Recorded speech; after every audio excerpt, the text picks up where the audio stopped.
He says this pandemic will graduate a new class of war veterans. Healthcare, food supply, deliveries, community services. So many owe so much to these few. How might this great country take our turn and care for all of that? We won't be able to pay, actually. It's like people that landed in Normandy or something. I mean, the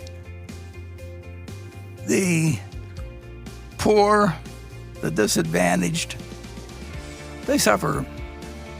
There's an unimaginable suffering, and at the same time, they're doing all these things that, they're working 24-hour days, and we don't even know their names. So we ought to do. If we go overboard on something, we ought to do things that can help those people. And this country, I've said it a lot of times before, but the history of it. I mean, we are a rich, rich, rich country, and the people that are doing the kind of work that Bill talks about, they're contributing a whole lot more than some of the people that came out of the right womb, or got lucky and things, or know how to arbitrage bonds or whatever it may be. And I'm, in a large part, I'm one of those guys. So you really try to create a society that, under normal conditions, with more than $60,000 of GDP per capita, that anybody that worked 40 hours a week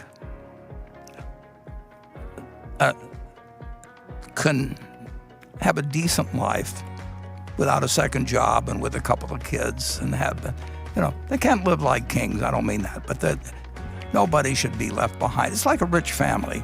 You find rich families, and if they have 5 heirs or 6 heirs, they try and pick maybe the most able one to run the business, but they don't forget about the kid that actually may be a better citizen in some ways even than the one that does the best at business, but it just doesn't happen to have market value skills. So I do not think that a very rich company ought to totally abide by what the market dishes out, in 18th century style or something of the sort. So I welcome ideas that go in that direction.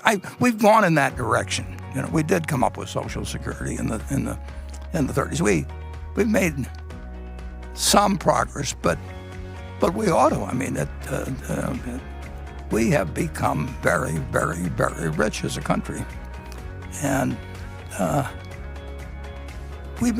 things have improved for the bottom 20%. I mean, you can see various statistics on that, but I'd rather be in the bottom 20% now than be in the bottom 20% 100 years ago or 50 years ago. But it's what's really improved is the top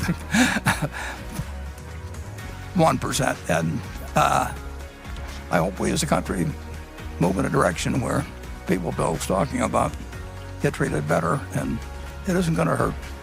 It isn't going to hurt the country's growth, and